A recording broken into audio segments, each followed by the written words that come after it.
Ça fait déjà un petit moment que je voulais faire cette vidéo. En plus, la dernière que j'ai faite, c'était d'une part sur des youtubeurs chrétiens et d'autre part, ça date un petit peu déjà. Donc, comme vous pouvez le voir dans le titre, dans cette vidéo, je vais vous partager mes chrétiens instagrammeurs du moment. D'ailleurs, pour la plupart, ils ont également des chaînes YouTube.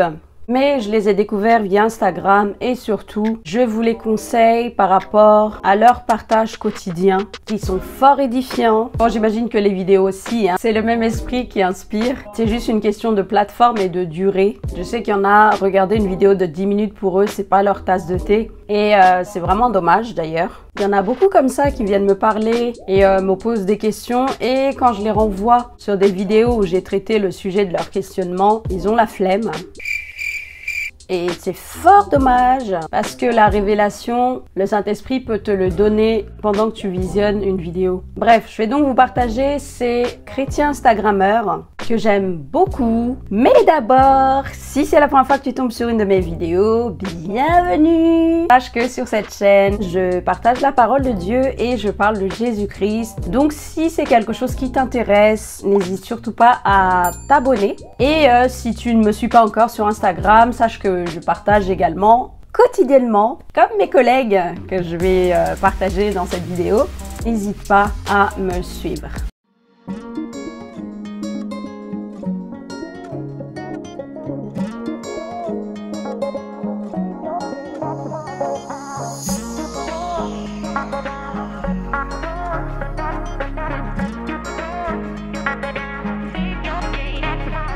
Commençons par le compte chrétien d'influence. Est-ce qu'un chrétien peut perdre son salut? Je réponds à ta question.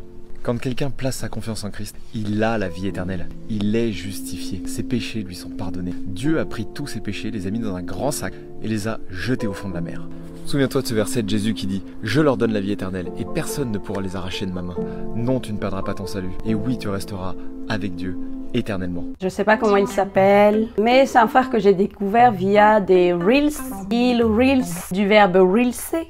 Il reels toujours des purs sujets d'exhortation, c'est-à-dire tout ce qui est encouragement dans des épreuves, la guérison, la solitude, pour les gens qui ont besoin d'espoir, comme la plupart des gens d'ailleurs, surtout par les temps qui courent. Comme le nom de son compte et comme indiqué dans sa biographie, il aide et accompagne les chrétiens à devenir des chrétiens d'influence. Moi, je suis de ceux qui pensent que en chaque chrétien, il y a un leader qui sommeille, mais surtout que nous sommes nés pour briller, nous sommes nés pour impacter le monde, nous sommes nés pour influencer. J'aime beaucoup son credo et les choses qu'il partage. Et puis j'ai vu qu'il basait son ministère sur 2 Timothée 4, du verset 2 à 5. Vous savez ce passage qui dit « Prêche la parole, insiste en toute occasion, favorable ou non, reprend, censure, exhorte avec toute douceur et en instruisant, car il viendra un temps où les hommes ne supporteront pas la saine doctrine, mais ayant la démangeaison d'entendre des choses agréables, ils se donneront une foule de docteurs selon leurs propres désirs. »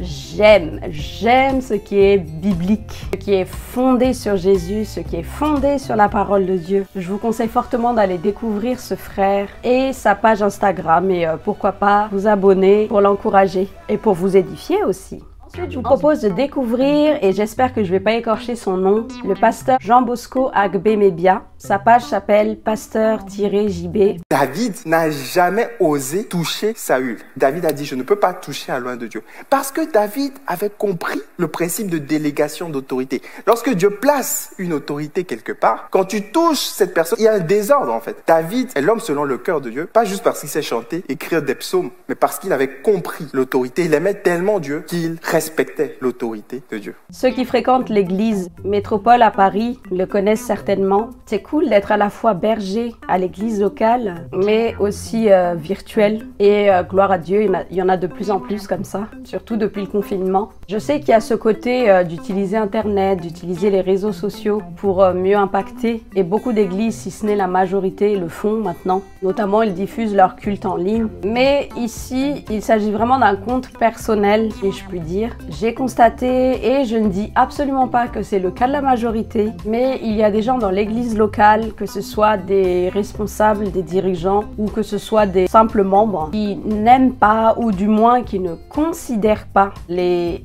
églises virtuelles. Et je sais qu'il y a beaucoup de dérives, malheureusement, et que beaucoup sont exaspérés par les faux prophètes, les faux enseignants qui fleurissent sur les réseaux sociaux. Et je sais qu'effectivement, il faut être établi par l'église locale, mais il y a des gens réellement conduits et inspirés par Dieu, et c'est ceux-là qui sont méprisés. Mais bref, revenons au pasteur JB. C'est donc un pasteur établi, mais au-delà de ça, j'aime beaucoup ses enseignements, j'aime beaucoup les sujets qu'il traite. Il traite divers sujets concernant la vie spirituelle, notamment l'église locale, l'appel au ministère, etc. Et il déborde d'humilité. N'hésitez pas à aller visiter sa page et sa chaîne YouTube, et soyez-en bénis. Le numéro 3, encore un homme. C'est une vidéo spéciale homme. J'ai même pas fait exprès d'ailleurs. 4 raisons pour lesquelles tu dois continuer à prier, même quand tout complique dans ta vie. 1. Parce que aller loin de Dieu va encore compliquer les choses. Ta vie loin de Dieu, c'est être à la merci du diable. 2. Si aujourd'hui tu vois aucune raison pour adorer Dieu, pour prier, regarde à l'arrière. Tu verras beaucoup de choses que Dieu a fait pour toi qui te pousseront à adorer Dieu. Tu as été confronté à des problèmes compliqués. Dieu t'a donné la solution. Tu as été malade. Dieu t'a guéri. David dit, mon âme bénit l'Éternel et n'oublie aucun de ses bienfaits. Il s'agit de Benny Mansieto, ou Mansieto, je m'excuse si j'écorche. La page porte son nom. Déjà, quel nom? Il est béni et il bénit.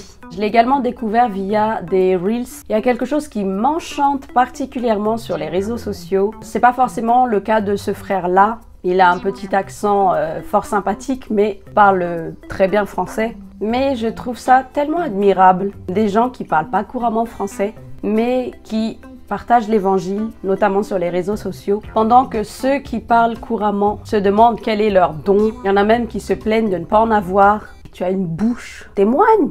Bien sûr qu'il y en a qui sont spécialement appelés et ont une grâce particulière pour le faire, mais nous sommes tous appelés à être des témoins de Christ. Pour en revenir au frère, dans sa bio, c'est marqué « Une autre dimension de la vie chrétienne jusqu'à la stature parfaite de Christ ». J'aime son credo et pour cause, j'ai le même. D'ailleurs, son compte a grandi très rapidement. Quand j'ai commencé à regarder, je pense qu'il était vers les 2000 abonnés par là. Actuellement, au moment où je fais cette vidéo, il en est dans les 16 000. Je sais que le nombre d'abonnés n'indique absolument pas la grandeur d'un ministère, mais on peut quand même voir l'élévation de Dieu à travers ça. Je le comprends très bien parce qu'il paraît tellement humble et il partage des sujets inspirés et qui touchent. Je suis convaincue que vous n'aurez aucun souci à aller visiter sa page et à vous abonner si ce n'est pas encore le cas. Et je vois qu'il est même aussi sur Facebook. Donc vraiment, faites-vous plaisir. Régalez-vous.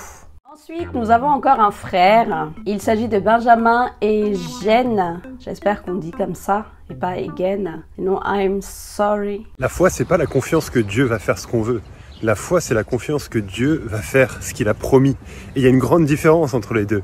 Quelqu'un m'a aidé à réaliser ça, mais on a souvent une mauvaise définition de la foi. On base notre foi sur nos sentiments, sur nos désirs, sur ce que nous on veut. On se dit « Ah, je dois y croire très fort ». Mais en fait, Dieu n'a jamais promis ça. Non, la foi se base sur ce que Dieu a promis. Quand Dieu promet quelque chose, il va le faire. On peut avoir confiance. Et où est-ce qu'on trouve ce que Dieu a promis? On trouve ça dans la Bible, qui est la parole de Dieu. Le compte Instagram et la chaîne YouTube portent son nom. De ce que je sais, et pardon si j'en sais pas davantage, ce jeune frère est apparemment apprenti pasteur, d'où ce don déjà prononcé pour l'oration. C'est ce que ça se dit, hein. Orateur, oratoire. Oui, oration. Il a un côté pédagogue aussi que j'aime beaucoup. Il parle bien et il écrit bien aussi. Il a d'ailleurs écrit un livre avec Nicolas Locher, qui est très connu dans le milieu chrétien. Tu googles. Multitalent donc. Je ne serais pas étonnée qu'il chante et qu'il joue d'un instrument. J'aime beaucoup avec quelle simplicité il partage, il explique les choses. Il est à la fois sérieux, mais en même temps tu sens une pointe d'humour, beaucoup d'humilité. Oui, je sais. J'aime beaucoup l'humilité parce que je suis quelqu'un d'orgueilleux qui a été brisé. C'est très important. Non, vraiment j'aime beaucoup. Je t'encourage vivement à aller découvrir sa page et sa chaîne YouTube et à t'abonner. Et non, ce n'est pas fini. J'ai un petit bonus. Bon, c'est encore un frère, mais ce frère n'est pas sur Instagram, du moins pour l'instant. C'est une chaîne YouTube qu'on m'a fait découvrir dernièrement. Et le jour où on me l'a fait découvrir, j'ai enchaîné quasiment toutes ces vidéos pour vous dire. Donc je ne peux pas faire autrement que de vous en parler, de vous en faire profiter. C'est la chaîne YouTube Jigdalia TV avec le frère Josué. Je pense que c'est de par son expérience et son témoignage, mais il parle énormément de la guérison et de la foi et de tout ce qui tourne autour de la guérison. Et d'autres sujets aussi d'ailleurs, hein. Pas que ça, mais majoritairement de ça. N'hésitez pas à aller visiter sa chaîne, à regarder ses vidéos et pourquoi pas vous abonner pour le soutenir parce que c'est une petite chaîne pour l'instant. Merci d'avoir regardé jusque-là. J'espère vraiment que ces contes-là vont vous édifier au quotidien. C'est mon cas. N'hésitez pas à les suivre, à partager aussi leurs comptes. Il y a tellement de gens qui ont besoin d'être exhortés, d'être encouragés, d'être enseignés. Prenez bien soin de vous, soyez bénis et je vous dis à très bientôt.